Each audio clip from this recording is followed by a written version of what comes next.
మన ఆరోగ్యానికి ఏమన్నా వెళ్తుంటుందా? ఉంటుందా? ఉండదు. అందుకనే దావీదు సంపాదించి కుమారుణ్ణి పిలిచి, జాగ్రత్తగా దేవుని విడిచిపెట్టొద్దు, దేవుడి అడుగుజాలు నడుచు, దేవుని కొరకు నువ్వేదైనా చెయ్యి అని కుమారుడికి చెప్పాడు. ఇప్పుడు ఈ యొక్క స్నేహితులు ఇద్దరు కలిసి ₹1,00,00,000 సంపాదించారన్నానే. వాళ్ళు సంపాదించి ఈ యొక్క ఒకడికి ఒక ఆలోచన వచ్చింది. ఈయన అన్నంలో మందు పెట్టి ఒకరిని చంపేశాడు. స్నేహితుడిని ఏం చేశాడు? అన్నంలో మందు వేసి వాడిని చంపేశాడు. ఈయన చంపేస్తే మొత్తం నాకు అవుతుందిగా, ఇద్దరి మీద చంపచ్చు. అవునా కదా? ఇప్పుడు కోట్లకు ఆస్తిపరుడు ఇతను అయ్యాడు. దాకా వివాహం చేసుకోలేదు. ఒక కాళ్ళ మీద నిలబడాలి, సంపాదించుకోవాలనుకున్నారు, అప్పుడే బతకాలనుకున్నారు, ఆలోచన చేశారు.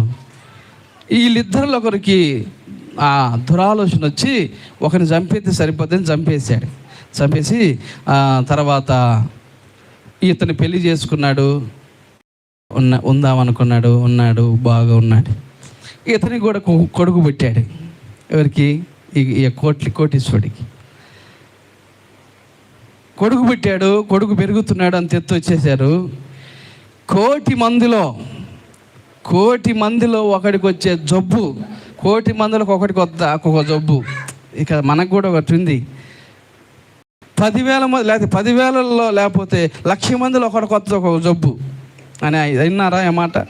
అందుకని 1,00,000 మందిలో ఒకటికి వచ్చే జబ్బు అతనికి వచ్చింది, ఆ పిల్లోడు కొడుకు వచ్చింది.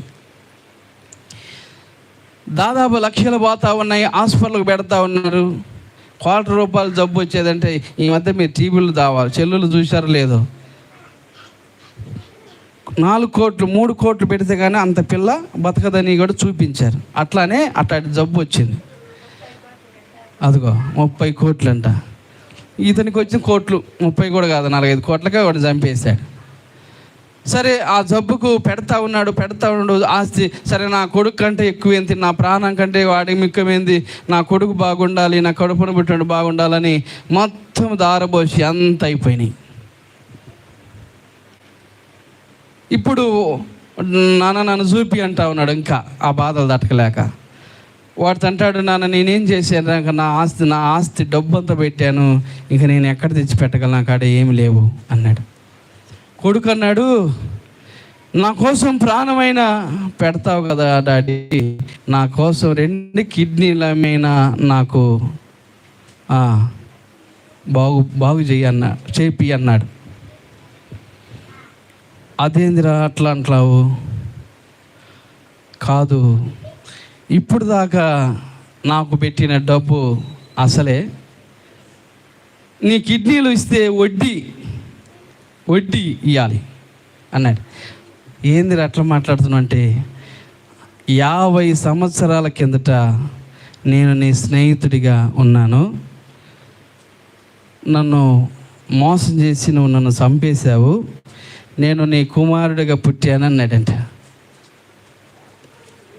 మనము ఏది ఇత్తుతే అదే కోస్తాం.